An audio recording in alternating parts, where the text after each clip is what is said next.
listening to Wake Up Hollywood with Nikki Korula and Eddie Pence, right here on LA Talk Radio.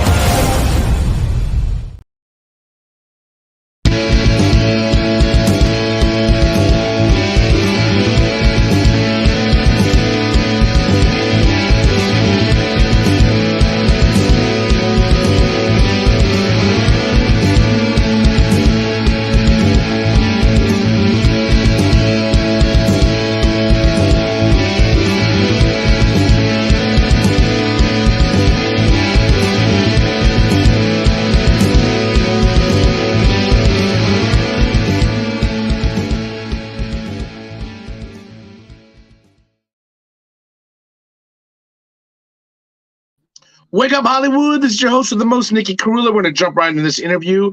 We have actor, writer extraordinaire, Behzad Dabu. Did I say that correct? You did. You said it perfectly. Dude, I'm a natural, bro. How are you? I'm good. How are you doing? Thanks for having me. Of course, dude. I've been excited about this for a while, dude. And thanks for, we're pre-recording this a little bit early today. So you can see the sun coming through your room, at least. My curtains are drawn, but I love it. Natural light. That's what it's all about, man. Natural light. I got the mountains I can see over here and a busy street as well. So it's very LA. Mountains and You're right in the mix, man. So you grew up in Chicago, right? No, actually. I grew up in upstate New York. What? I didn't know this. But I went to school in Chicago for college. At Columbia. At Columbia, and then I stayed there for 10 years. So I kind of have like adopted Chicago as a second home, but I grew up in upstate New York. What city in upstate? Real upstate, because New Yorkers think like Yonkers is upstate or like Poughkeepsie is upstate. No, like Schenectady is pretty upstate. Albany, right? Even more. All right. So what's the name of the city? Syracuse. Okay. Oh, that's not, that's pretty north, but that's a pretty big city. Syracuse is a pretty big city. It's all right. Well, I've toured all over. I've done a lot of the SUNY schools. Oh, yeah, so I've seen parts of New York State that a lot of New Yorkers have not. And man, it's a beautiful state. Like most people think of New York when they think of New York, you know what I mean? But man, New York, the state, has some beautiful parts. You must have thought it was a little too quiet for what you love now, right?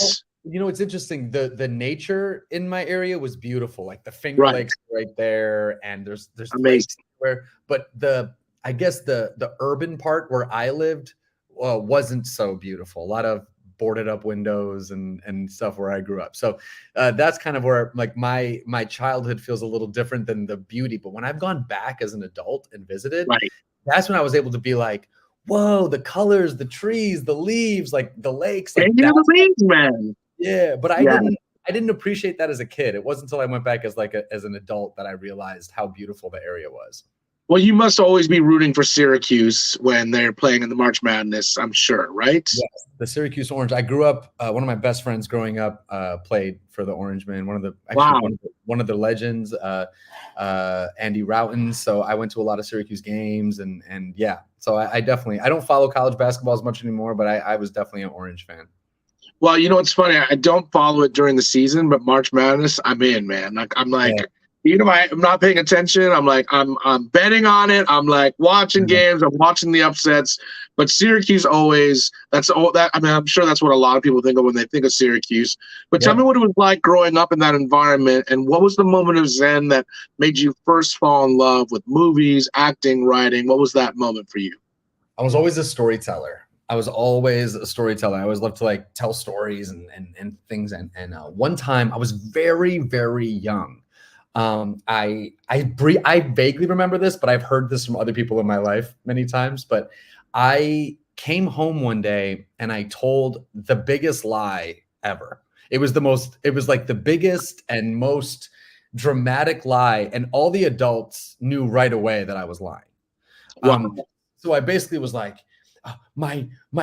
I got beat up by a bunch of guys and like but it didn't make sense because like they didn't take anything. I wasn't bruised and like, and I was telling the story and my mom was like, are you just telling a story? And I was very young. I was like in kindergarten. And my mom was like, are you just telling a story? And I was like, and then acting classes. And so so I have these pictures of me in these, like, it was called Royal Fairy Tale Theater. And it was all these little kids doing like fairy tale plays and in a park. And then that led to school plays. And then school plays led to me like being good at the thing. And then like putting work Right. into it. I did like community theater. So I would be doing community theater in the summer, and I would be doing school plays, during the school year. And then that led to me going to like sort of the camps at Syracuse University. So I enrolled in some Syracuse University theater camps. And then that led to some bigger things and some bigger things, so that I knew by 10th, 11th grade that I was going to like, study acting at a BFA program somewhere in America. And very quickly I found out about Columbia College Chicago and kind of fell in love. And do you remember what you did for your audition? Did you have to do like Shakespeare monologues? Like, you had to probably do something classic and then something kind of modern, right? Yep, that's exactly right. So I had to do a class. I had to do 4 monologues. I did a dramatic Shakespeare, a comedic Shakespeare, a light contemporary, and like a heavy contemporary, what they call a dark contemporary. So I did 4 monologues. What Shakespeare did you do? Oh my God, I did Hamlet. I did a piece from Hamlet, and I did a piece from Twelfth Night, Sebastian in Twelfth Night, Hamlet and Hamlet, Act 4, Scene 4, right before intermission. And then for the contemporaries, I have no idea what I did for the contemporaries. It's probably something obscure that your theater teacher was like, "You should do this, man." You're like, "I'll do this once and never again." It's so funny because, like, in high school, your theater teachers are like an English teacher who is volunteering, you know what I mean? And she was great. But you learn a lot. I learned a lot. I had the box set from the library. This is before streaming. I had the box set in the library of Inside the Actors Studio. Oh, that's amazing. Wow. I watched every single interview from the beginning of Inside the Actors Studio until 2004, which is the year it was. I watched every single interview. I learned a lot that way. Wow. I was doing community theater. I was reading. I was, Facebook had just become a thing. It was year 1 of Facebook. Well, wait, let me ask you first. I've watched a lot of the Inside the Actors Studios. Do you have a favorite one? Robin Williams. Oh, wow. And tell me why. Robin Williams. It's the only one that I think is 2 hours. The rest of them are an hour. Because he's a badass. He is such a badass. He does this bit in the middle of it where a woman in the audience has like a pink scarf, and he grabs the pink scarf and he turns it into 15 characters right there live, and you're just watching sort of I remember seeing that. Yes. Robin Williams is incredible. Duvall's is incredible. Wow. Honestly, weirdly, Bradley Cooper's is really inspiring. I've heard that. And he was also a student and asking questions before that, right? Yeah, I remember that. I didn't expect his to be so poignant, but it was. Sean Penn's. There's a lot of great ones. Yeah, and also the women, Meryl Streep, Cate Blanchett. There's some really good ones. Yeah. Well, I love that became a force for you of inspiration, because, man, you're hearing it first person, you're seeing them doing something that is dramatic, comedic, it has truth source, they're drawing from their inspirations. So you were captivated by this at a very young age. Were you going to plays as well? Were you watching movies and doing that all at the same time? Were they becoming like just equally as captivating and inspirational forces for you? 1,000%. So my mom and dad, we're South Asian, we're Indian, Zoroastrian. That's right. That's how we know each other, bro. Come on now. Right. And there's a lot of like, stereotypes about like South Asians not being art families, or South Asians, they're pushing you into being doctors and lawyers and architects and stuff. My dad is an architect, and my mom worked in, computer software. And so they kind of had those jobs, but and I'm first generation. But what's interesting is, and I thank them for this every day, they were very, very, very supportive of me in the arts. So we were doing, my mom was completely supportive of me doing community theater and taking me to plays and supporting plays. My dad was driving me to rehearsals after school, picking me up late, driving me to the next rehearsal, picking me up late. Like, my dad was very supportive of that. And then when I was in the play, I don't have that story of like, oh, I was looking out in the audience for my parents. My parents were like front row, like, you know what I mean? Clapping along. So my parents gave me full support. Not only that, like I remember I did a production of West Side Story back in the day. This was, this is 2005 when Brown was Brown. I know 2024, I wouldn't be cast in West Side Story and I wouldn't audition for it. But in 2005, Brown was Brown. And I was in a production of West Side Story. My mom came to like 20 performances of that thing. Wow, that's amazing. All the other cast members like loved her. She became like a second mom. And, my mom also, now that the kids are gone, she is acting in those same theaters. She's acting in the community theaters. My dad is an architect designing sets for those things. Like my mom and dad have like won awards in Syracuse for like theater stuff. So they've really become a part of the community, even though me and my brother are gone now. Well, what's cool about that, and like my family was also very big on the arts. They were taking us to plays, they were taking us to operas, they were taking us to all kinds of movies, anything you can imagine that was artistic and creative, whether it was a museum or something artistic, that was a big part of it. And I always thought maybe that was because like they grew up, in a communal kind of school and neighborhood where they were putting on plays in their backyards. They were like very much active in the community like that. They don't do that for careers, but they were always wanting my brother and I to just be around that. And they gave us this wealth of experience. So I assume that your parents grew up in a very similar background where they were probably also engaging in a lot of artistic stuff and being around it. And they wanted you guys all to have it, correct? Absolutely. My mom, so the Zoroastrians in India are called Parsis. And there is a group of Parsi theater people. My mom's parents, so my grandparents, my mom's mom and dad, started a Parsi theater troupe, and for like 50 years have been doing Parsi theater all throughout India. They've won the Padma Shri Award, and there've been books written about them. So yeah, my mom grew up doing plays, rehearsing in their living room, and then my mom won a Shakespeare elocution competition in her high school in India. Wow. So wait, isn't Freddie Mercury also Parsi? He's also Parsi. Parsi. Yeah, his name was that's right. Bolsara. Yeah, that's right. That's right. Yeah. It's funny. When Freddie Mercury was alive, and possibly gay, doing drugs, being a rock star, and by I say possibly gay, I mean for the Indians at the time, the Parsis wanted nothing to do with him. Really? They were like, he's not us. He's not us. And then, of course, he got like knighted by the Queen, became world famous, did the huge thing, and then when he died, there was actually a battle. No, he should be buried in Bombay, like where he's at the Parsi cemetery. And I'm like, wait, y'all didn't like him when he was gay. Y'all didn't like him when he was doing drugs, but y'all like him now that he's famous.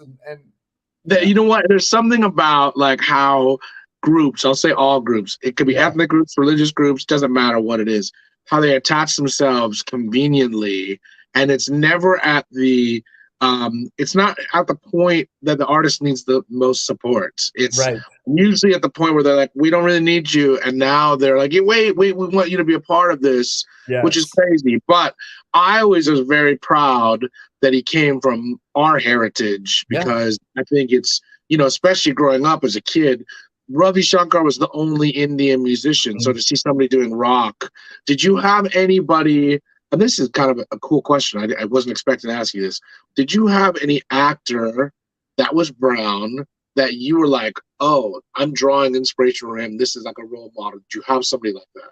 No, it didn't exist. I say this a lot in interviews, and people often, so what ends up happening is someone will ask that question, and I'll say it didn't exist. And then often the interviewer goes, well, I mean, there's got to be somebody. And then I go, who? Right. Who? So what we had in the 90s when I was growing up, I was born in the late 80s. So in the 90s, when I was growing up watching TV, the only brown character we had was Apu in The Simpsons, voiced by Hank Azaria, and that was a character. Not only was it a character, it was a stereotype. Not only was it a stereotype, it wasn't even a stereotype done by a brown guy. Right. And so what did we do? We attached ourselves to black shows, because it was the only like non-white thing. So I was watching Martin and Fresh Prince and Living Color. Yes. And I was watching Sister, and I was watching Hanging with Mr. Cooper and City Guys. And like, I was watching black television because there was so much black television in the 90s. A lot of black families, Family Matters, right? A lot of black families on television. Also really good TV shows too. Let's preface that. Absolutely. But that's where I sort of the sort of otherness that the Black families felt. It was the sort of otherness that I think I was relating to. I tell people this all the time. It's not until you have Aziz Ansari, Mindy Kaling, Hassan Minaj, Dev Patel, Riz Ahmed. It wasn't until Cal Penn. It wasn't until we get to this generation of brown people that kids growing up had brown people to watch on television. I don't know if you feel like this too. I don't know if you feel like this too. Like, and I voice this a lot. I think I have voiced this to you. The weird thing that I find is I'm still not overly excited about those being the examples, because I know so many talented Indians that are doing much better work, and they're either funnier or they're better actors and actresses or they're better musicians or whatever. And like, I feel like we're still kind of like not completely accurately showcased, and it's I'm sure, I think we and I have talked about this in coffee too. So tell me how you feel about that. You know, I know it's dicey to have this on a question. No, I'll have the conversation. It's not a feeling that you have. It is backed up by stats. The USC Annenberg report is every single year comes out and says that for the percentage of people in America that are from the South Asian diaspora, even if you include Middle Eastern people. So if you say Middle Eastern and Manasa, right? Middle Eastern, North African, right. South Asian. That includes that whole region. We're talking about Iraq, Iran, Afghanistan, Pakistan, India, Sri Lanka, the whole Egypt, the whole thing. The representative of what our population is versus what we are on television is like ridiculous. We have zero representation. Yes. We're still on our firsts. Like, we don't even have like the first Indian to win an Oscar for Best Actor, or the first this, or the first that. Like, we don't even have the firsts yet. And I agree with you. What ends up happening is the studios want safe. And so this is no tea, no shade to Riz Ahmed and Dev Patel. I think they're both great and do great things. Right.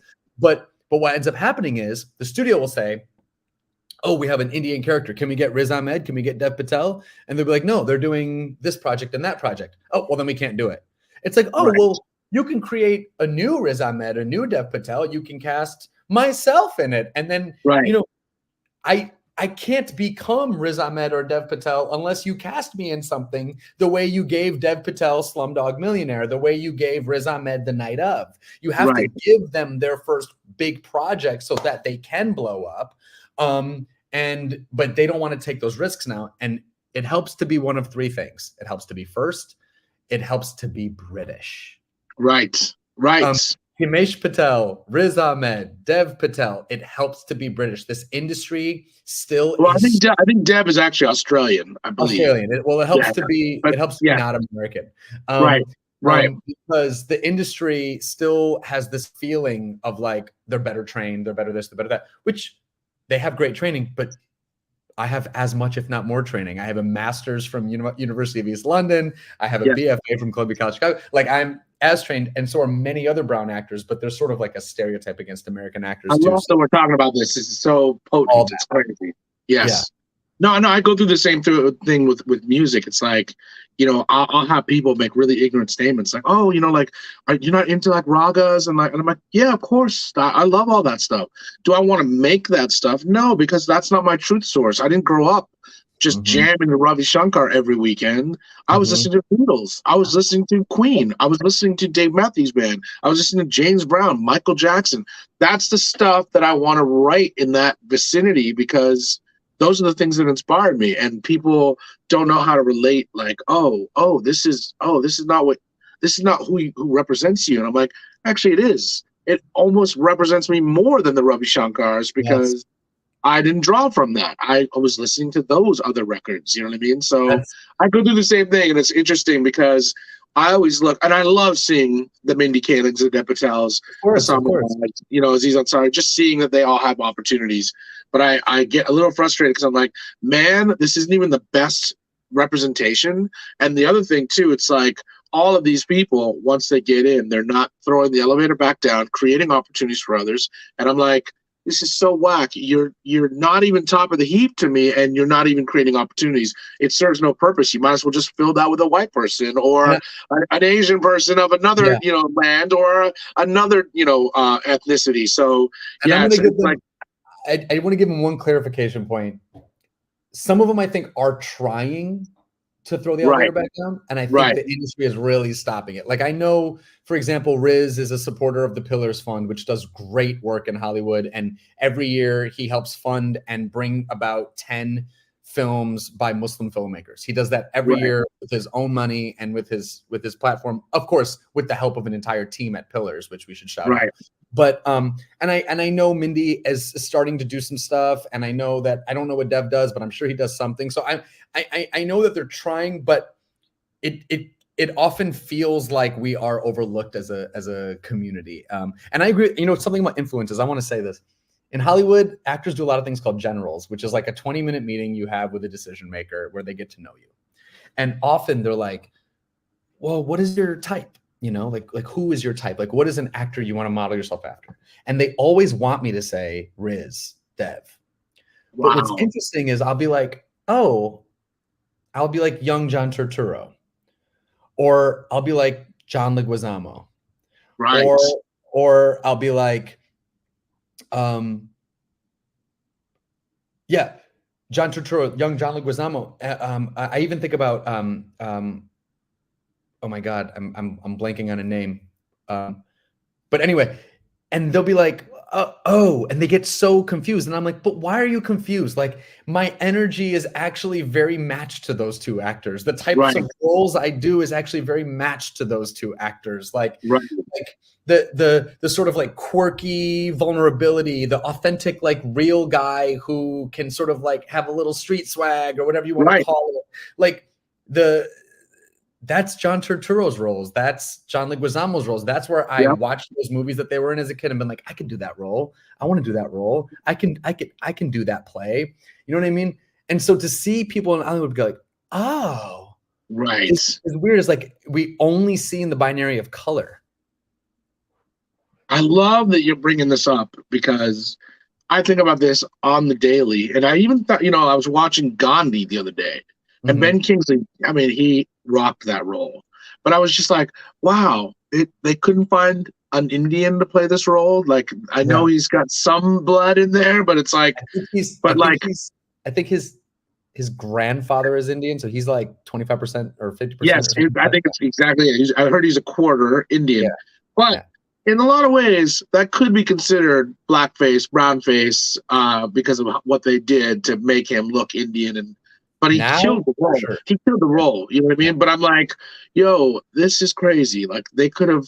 I think he did an amazing job of the role. But like I watched it and I had a very different reaction than when I saw it first in the 80s. I was like so proud of it in the 80s, and now I was like, he did a great job. But what the hell? Like this is crazy. It's hard to judge yesterday's actions by today's standards.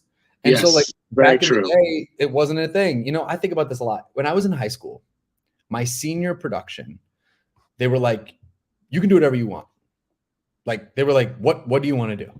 And we picked The King and I for the school musical. That's a good one.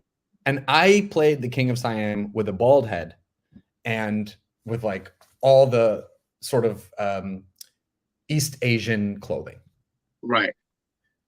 The kids in 2024, the high school kids in 2024 are so aware of stuff now that they wouldn't say that. Like an Indian kid in my position at the same high school I went to in upstate New York in 2024 would not say to do The King and I. They would be like, well, that would be appropriation. I'm not from that culture. I'm not going to do that. I'm not going to do an Asian accent because that's not my people. Like the society today, it's what they talk about. It's what to wear. When I tell you, and I mean this is 1000% the truth. Not a single adult or friend brought up a single concern throughout the 6 months process that we did that thing. Wow. Not a single person was like, oh, this is wrong. Not a single, I didn't think it. Right. Because it was also a role you probably were like, I can do this role. This is something that would make sense. But and that's what it felt like in 2004. But 20 years later, of course I wouldn't say that now. But like we learn, we grow. Isn't that good? We've learned and we've grown and we've come to a different thing. I would pick a different musical now. I would do a different thing. But at the time, it's like, and again, it's not a justification, but it's just like at the time it was correct. And now it is not. So I can't judge that action on today's standard. it's a different thing. What's interesting too, it's like, and I want this is a question for you as an actor. When you're looking through roles or screenplays or commercials or auditions, what are the roles that you are? Oh, this is actually a really good question, I think. What are the roles that you are getting, and what are the roles you are looking for? Yeah. This is a potent question. We're getting to the good stuff right now. Yes. It's a great question because there are definitely two different things, right? The roles I'm getting and the roles I'm looking for are different. I love characters with nuance. So I often say a guy who is outwardly super strong with an inner vulnerability, or the opposite, a guy who is like outwardly super weak with an inner fire. So the inner fire that's going to have to come out through the weakness, or the inner strength, or the inner vulnerability that's going to have to come in through the outwardly strong thing, right? So the sort of like dichotomy there. You like the dichotomy. You like the conflict. Yeah. I want to play layers. I want to play the onion. I want to play three things at one time. I want to be able to use my intellect to play multiple things, because that's how humans are. We're complex. What am I getting? Well, a lot of different auditions, but sometimes it's you're getting terrorist number 1. You're getting bomb threat number 3. I used to, but this is actually a good lesson. You teach people how to treat you in this industry. Right. So in my early 20s, I got a lot of terrorist number 2, bomb guy, come in, say some Allahu Akbar, and then you blow up a thing and it's super offensive and bullshit. But you teach people how to treat you. So I've turned that stuff down within 5 minutes of getting the email now so many times that I actually don't get it anymore, because casting has learned, like, Beza's going to turn this down. My agents have learned Beza's going to turn this down. My managers have learned don't even email it to them, because you teach people, hey, I pass on this, and here's the trick, and why. I'm passing on this because I find it offensive that there's no background and all he says is Allahu Akbar and blows up a thing. Well, and also you get what you settle for. So it's like, if you're like, oh yeah, I'll do that because I want to get work, it's like, now you're going to be getting those roles for the next 5 projects, and it's like, exactly, you teach people how to treat you. So then it's like, hey, I'm passing on this because this character is set in Gujarat, but is for some reason speaking Urdu, which they don't speak there. So clearly this writer hasn't done the research, so I'm passing. I'm passing on this role because there's this, whatever it is. So if you tell them why, you quickly teach people how to treat you. And I think there's a fear as an artist that, like, oh my God, they're going to hate me. No, they're going to respect you. They're going to understand what your line is. They're going to forget about it. They're going to go, okay. But pretty soon it's like, so actually I don't get the offensive stuff anymore. But that's cool. That's good. You set a standard. Riz Ahmed talks about something in a Guardian article. I wish I could find I'm sure I could. If you type in Riz Ahmed, The Guardian, from a few years back, he talks about the 3 levels of, as a brown artist, what happens. So, and it's not just for Indian, it's for any minority. The first level is the offensive stereotype. So for me, that's the terrorist. For maybe a Latino actor, that's like the maid or the super gangster, right? Then the next level is the stereotype, but not the offensive stereotype. So the next level would be nerdy math guy or doctor, right? So it's still a stereotype and it's not nuanced, but it's not the offensive stereotype. For the, for the Latino at that point, that might be the Uber driver. For the Black person, it might go from like, you're playing like slave trauma stuff, but then you're going into maybe the character who's learning how to read, right? It's the stereotype, but it's not as offensive as the first stereotype. And then that third level is that you get to play nuanced, well-written, fully thorough characters that have an emotional journey and an arc, right? Where you're not just, where it's a character written about a human and not a person who fills a color quota. Right. So that's interesting. So now what's cool about my career is I'm getting a little bit of both of those, right? I've had the privilege and the honor to be playing things that are fully nuanced characters that do have an arc. I've had 20 episode arcs on shows where it's not about my color and race. But yeah, I do also get auditions for, like, one episode guest star on a network show for a doctor for one episode. And listen, if it's not offensive and it's going to pay some bills, let's do it. But I'm definitely have eliminated level 3. Well, that's a relief on some level. I know there's still actors getting those auditions, and you've set that standard for yourself. But tell me, once you got to Columbia and you're in this environment and you're out of high school and you're like, okay, this is the environment of who I want to be around. Tell me, how was that a continuation of a lot of those same trials, or did you kind of feel it was very kind of avant-garde in the sense of, oh, I could do anything. People don't see it as, you know, typecasting or anything, or any stereotypical casting? Columbia College Chicago has changed a lot over the 20 years since I've been there.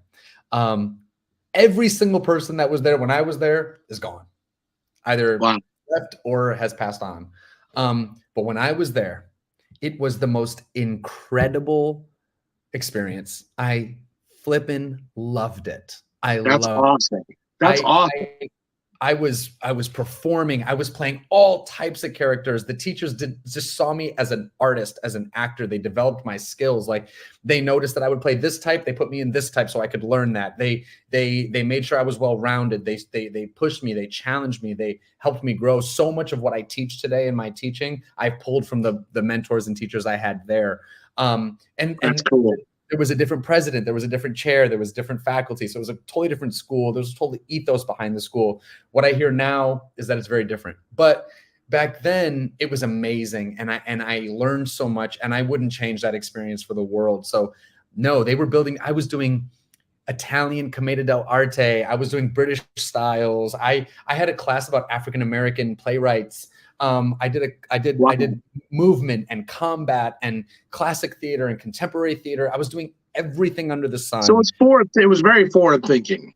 Yes, absolutely, at the time. And then also we did Arabian Nights. Like, I also did that. You know what I mean? But it was great. And so I loved that. And then growing up, as soon as I graduated, I dove into the Chicago theater scene and was doing like a world premiere of a Chicago premiere of The History Boys, which was a British play. And I did Holes, the Louis Sacre book, played Zero, which wasn't about my race, right? So a lot of what we used to call colorblind casting, where it's like, it doesn't matter if I'm Indian or not, I'm just playing this role. And then we've then moved on to color conscious casting, which is like, yeah, if I can play the guy here, I'll play the guy. But also, if you need someone Middle Eastern for this play called Inanna, I'm going to audition for that too, you know? So conscious of it. But no, my college experience was fantastic back in the day. I loved it. Well, you know, it's funny. I went to USC School of Music and I studied opera. And it was a lot of kind of what I experienced doing operas in LA Opera. It was like, oh, I could do a certain amount of things, but it wasn't like unlimited. But the thing that kind of really opened everything up for me was my songwriting teacher, because he didn't care where you were from, what ethnicity, what color you were, what gender you were, what anything, because he was like, a great song needs to come from truth source, and it needs to come from the infinite. And like, he would talk about these things, and I'm like, oh my God. And I'm still very close with him, because it was not based on anything like that. So it's like, I found classical music super confining and actually very suffocating. And I found songwriting like, oh, I could do any of this, including writing music in the classical genre or operatic influence music. And, you know, which is why Queen was like such a great influence, because they were doing like rock operas, you know? So it's interesting to find that the environment that you were in was so forward thinking. Now you graduate college, and you're in the real world. Did you get a little bit of an eye-opening kind of experience, because it wasn't like that? It was back to being very conventional and like, oh, we're going to keep you in the box because this is what we're used to. I had this weird experience, and you know what? It mirrored itself for my first year in Chicago after college. Mirrored itself again my first year in LA. So that's like a cool cycle. But in both situations, I had a bit of a flip. I jumped right into super success and then had the eye-opening experience. And the same thing happened in LA. I jumped into super success. My first audition in LA was a 20-episode guest star on a hit show. Wow. Then the hit show ended, and then I had my eye-opening experience. And the same thing happened in Chicago. So when I graduated college, I immediately jumped into hit show in Chicago, won every award there was, sold out for 7 months, like couldn't get a ticket to this show. One of the best theatrical experiences of my life. Lifelong friends. I'm still best friends with today, people from that cast. So that's where you met Malzum, I assume, because she's been a guest as well. I met Malzum a year later, but yeah, this first show I did was called The History Boys, and it was just amazing. And that led to another show at the Goodman Theater, which is the biggest theater in Chicago. And then that led to this other thing and this other thing.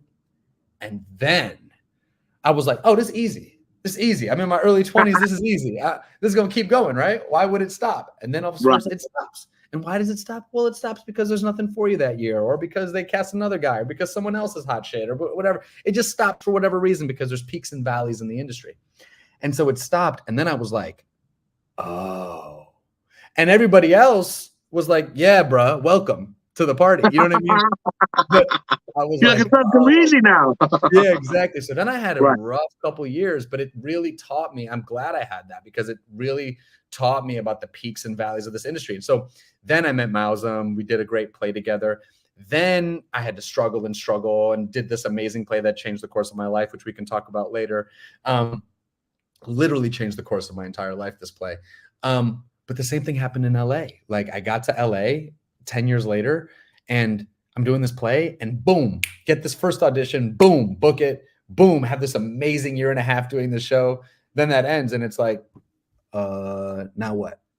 And then it was a rough year and a half of trying to find reps and trying to figure out where to live. Do you attribute that to like who holds the keys in Hollywood? Because I always notice that it's like, you know, I was actually having a conversation with somebody about this. You know, it's like I knew right away I wasn't going to have an agent, a label, a manager that was high powered. So I ended up just representing myself, creating a label, doing everything on my own. And it's like, now we're working with the biggest promoters. We're working like we like fit into this really cool market that we've kind of like, you know, etched out of like a place for ourselves. And now my friends that are on agents and, you know, that have managers and things, they're like a little bit frustrated. I'm like, no, it's like, I didn't wait. I went for okay, I'm going to go create this opportunity for myself. But I kind of saw the writing on the wall right away. It's like, oh, okay, this is not going to be something where I'm going to get an agent like the person next to me that got an agent, was signed to a label, and now they're not doing anything. But I saw so many people getting these opportunities, signed to agencies, and it was like, okay, I know that's not going to be my path, so I better prepare for, you know, sink or swim. And I swim, you know, like, and it's like that's a result of that. But did you find that it was like there was a challenge with who holds the keys, how they hold them, how many brown people they're signing to rosters or casting or whatever? Tell me what that experience was like. You know, there used to be a world in the 90s where you could rep yourself. They wouldn't know, all like email. But you know, now you can't. Literally, they have gate kept it so well that like only agents get access to the breakdowns, and those agents have to be like franchised. So only agents get access to breakdowns. So if you want to rep yourself, you might be all day spending on the computer, but you literally don't have access. You don't have access to the casting director's phones. You don't have access to the emails. You don't have access to do it. And then like your manager stuff. So they've made it a world which you need a team. And I'm lucky. I have a great manager at a great management firm, and I've been through lots of agents over 7 years in LA. Right. I'm sure. I've been with the biggest company in LA. I've been in the world. I've been with the third biggest company. I've been with the sixth biggest company. I've been with all those. I'm also currently right now, I've been with small boutique agencies. I've been run through the gamut with agents. And right now I have an agent I've had for about a year and some change. A lot of that has been the strike. But you know, it's an agent that's like a little mix of both. A guy who's come from a big company, but now who has his own small company. So it's a little bit mix of both. Yes, there is gatekeeping. Yes, there are doors closed. Yes, there is who holds the keys. Yes, there is system. Yes, there's so much that you have to navigate. But for me, and we've talked about this, for me, I treat the business with as much craft and as much thought and as much discipline as I do the craft. So for me, So for me, it's like, I am going to go to that screening and meet that director, and not in a thirsty, opportunistic way, but in actually build a relationship way. And that's the thing that I think people miss. They have made networking ugly because they're only networking for an opportunistic thing. Like, oh, I want to go to this event so I can meet that person, so that person can cast me. But what if you just go to that event to meet that person, to vibe? Right. That person work because you really like it. That way it doesn't feel ugly and thirsty and transactional, and really just feels like we're building something. You know, it's interesting. Like, even the way, part of the reason why you and I met at an event is because we were just talking. I wasn't talking to you to get something out of you. I was just talking to you. Well, you also came from a place we were talking music, and like you love a lot of the same music that I love. We started talking about funk, and I was like, I already know I'm gonna be homies with this guy for a long time. Yeah. But it's like it is that community thing where it's like, oh, we're hanging. Like, it's not, I don't need to give you anything, you don't need to give me anything, and there's something there. It's really interesting. Yeah, that's a good example. I'm not a musician. I was talking about music because we was talking about music. And what's crazy is a lot of times what happens in a networking opportunity is, if I wasn't thinking of you that way, what would happen is I'd be like, oh, what do you do? Do you know someone? Oh, you're a musician. Oh, you can't help me? Bye. Right. Right. It's like, well, that's because you're very like big about this. You're not self-serving. You think about much bigger things, and it is about like gaining kind of like camaraderie and a vibe and a connection with people. And then, you know that it's like, I already know, like, what's so crazy, I already know you're a badass artist and you've got a lot of accomplishments too. But just from the way you talk about art, the way you talk about music, the way you talk about everything. And real quick, just so people don't think you're just like, not as accomplished as you are, just list off some of the things that you've done as far as plays, TV shows, so people know and they're aware. Just go through like a quick like bullet point. Well, all right, I'll try to do this quick. I've worked at the best theaters in the country, from Goodman to Steppenwolf to La Jolla to Center Theater Group, Berkeley Rep, Seattle Rep. I've worked at the best theaters in the country. I've all big names. Say that again. All big names. All big names. Yeah.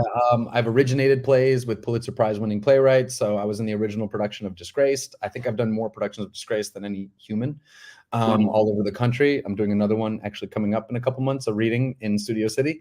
And then on television, I've worked on network, cable. I'm the acting coach for The Chi. I am the director of acting for the Hillman Grad Lab, which is Lena Waithe's company. I run a scene study at the Last Acting Studio. And I'm an actor who does a lot of TV. Yeah. Name some of the TV stuff too, so people are like, oh, I love that show, or you know what I mean?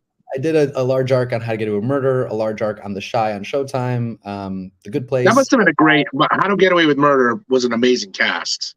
Tell me a little bit about that experience. It was grad school for me. I always call it like it was television grad school. So it was a great lesson in how to stick around. I don't think people realize this, but when you do a multiple episode guest star arc, and what I mean by guest star is a person that's not in every episode with a guaranteed contract. So the main cast of any show that you see, those are called series regulars. So those have like a guaranteed contract for a year or 2 or 3 or 4 or 5 or 6 or 7. But as a guest star, I think what people don't realize is it's one contract at a time. You can, I ended up doing 20 episodes, but you don't get a 20 episode contract. You get one at a time. So every time could be your last time. You have to maintain it. You have to keep getting a new offer. So you have to maintain it. So for me, it was a lesson. I observed and I watched and I learned, what is the name of the guy who's doing this? What is the name of the guy who does this? What is the name of the lady who's doing this? What is the name of the person who's doing that? And like really figuring it out so that I could get more and more confident. And by the second season I was on it, I was like, okay, cool. Now I can start focusing on some craft stuff. Like, oh, I can notice that the camera is there. And when it crosses this person's head, they actually take a breath and pause. Let me try that. And because by then I had the comfort to not just worry about getting my part right. I was like, oh, I can play a little bit. You know what I mean? And I think that's a musician type thing. Like the first couple rehearsals with a new band, you might be like, let me come in on time. Let me not miss my entrance. Let me like make sure I'm not playing too loud. Let me not. But then after You're a like, little oh, let bit, me play. Let me like yeah, vibe. yeah. Yeah. Now it's like, oh, I know that bass player. Let me Right. rock with this. Let me fuck with like some volume. Let me see what happens if I, during that when that time change. What if I hit the cymbal right before it? You know what I mean? Like Right. whatever Right. it is. Right. And so I started to play and learned a lot. And so for me, I took it as education. I was Love like, that. let me not. But that's a testament to you as an artist too. Like you're thinking like an artist when you're doing that. It's like you know when you're there for a gig, and you know when you're there to stretch and like flex a little bit, but like do it in a way where it's like everybody's flexing around, and you now are playing together. You're like now it's bigger than just a singular expression. It's like this has become like an ensemble. It's become a group expression, and then you all move together. It's like I love ensemble casts like that. And that show that you were on, it really is an ensemble cast. Very Absolutely. much like what the modern, like the Bear or like the shows are now. You know what I mean? Like they're starting to see that ensemble casts are very valuable. Like people don't underestimate how important that is when you see a group of people doing it together and doing it well. So, let's talk about this. We're running a little bit out of time, but I wanted to talk about that play that was like a monumental experience for you. Tell me about that. I just want to say Viola Davis on How You Murder. Also, I recognize that like she's a GOAT and will be, right? Yeah. So for me, I'm like, oh, this is like a basketball player getting a chance to play with LeBron, Kobe, MJ. Like, right. I'm not going to just like piss away this experience. And I don't mean that of like networking again. I mean that of like watching, learning, and I did. Like I watched and learned and picked up a lot of stuff because I'm like, a lot of people will spend their whole careers and not get a chance to play with LeBron or Kobe or MJ or KD or whoever the GOATs are. And I'm like, this is a living GOAT right now. So I'm going to do that. Okay. The play I did was called Disgraced. It did win the Pulitzer Prize in 2013. I worked on it in 2012 in the original production, developed it, and it did it all over the country. But that play is what actually brought me to LA. And doing that play is what got me How to Get Away with Murder. And that play had sort of highs and lows in my career of productions I got, productions I didn't get, contracts I liked, contracts I didn't like, experiences I liked, experiences I didn't like. But weathering that, going through that, it is the thing I think that I'm most proud of. It's like the accomplishment, the artistic accomplishment in my life that I'm most proud of that led me to exactly where I am today. Like if I didn't go through that like shitty experience with this play in 2015, then I wouldn't be here today in 2024 and working on new plays and new artists. And people say like, what's your dream role? And I often say it hasn't been written yet. Someone's gonna write it in 2032. I'm gonna get cast in 2033. We're gonna shoot it in 2034. And it's gonna come out in 2035. And that's gonna be my dream role. I don't know. Well, you're savoring the experience. I mean, that's the thing about art. It's like you have to savor the now and look forward to what's ahead. And like, it's kind of like I've heard a lot of artists and especially actors say this. It's like they're just like, it's like a slow burn. It's like when you kind of like learn the craft, you realize everything is a slow burn to these really beautiful peaks that you're like, oh, I was doing all this other stuff for 10, 15 years to do this one role. I was learning all of these, roles and, period pieces or like ways to attack the craft for this role. And it's like, I'm in a place right now where I'm doing that with this show that I'm building. I'm like, I could not have done this show that I'm directing, producing, and doing all the music for, which is a music show. It's a music series. I couldn't have done this 5 years ago. I couldn't even done it 10 years ago because of where I'm at musically. It took me so long to get to that point, to be able to play guitar solos, to be able to like, understand cameras and understand music and producing all those things. But it's like those are the things we work towards. It's like, I can't wait to see like what's next for you because you're already in that slow burning process where it's like everything's brimming. You know what I mean? It's like, oh, it's just like marinating in whatever it is. Where can casting agents, directors, where can people find you if they want to cast you in something? Where are you online? On my Instagram is just my name at BEHZAD DABU. My website also behzaddabu.com. There's a contact page there. You can get to my reps. You can get to me. You can get to my assistants. You can get to everybody you need to get to. And yeah, so my website and my Instagram is an easy place to find me. I love it. I love it. Behzad, you've been a wonderful guest. We're going to have you come back in about 9 or 10 months because I know you're always stirring pots. And I just find you to be a fascinating artist and a great friend, too. We've become very tight in a very short amount of time, and that's because you're a badass artist. So we're going to have you back in 9 or 10 months. But, dude, thanks for being a guest on Wake Up Hollywood, and we look forward to seeing many more things. We're going to have to collaborate on something for sure. We're going to have to do something. And you have a short with Mousum. You have a short with Mousum that's going to be out soon. What is the tentative date that you think it'll be released? That's called Maggie's Not Okay. But the first thing we're going to do is we're going to do film festivals. So it has to be submitted to film festivals first, and then after the festival circuit, it'll have a public facing thing. But hopefully it premieres at one of these festivals, and that'll be the place to see it. That hasn't happened yet, but it will. Well, I'm gonna help you with there's a festival in Portugal that you have to get into. I'm gonna text you the information because it's amazing, and there are Oscar winners going to it, and we'll have to talk. So we'll talk off screen. But on behalf of everybody, on behalf of Behzad, myself, and Sam, tune in next week. We'll see you guys. Take care. Peace and love.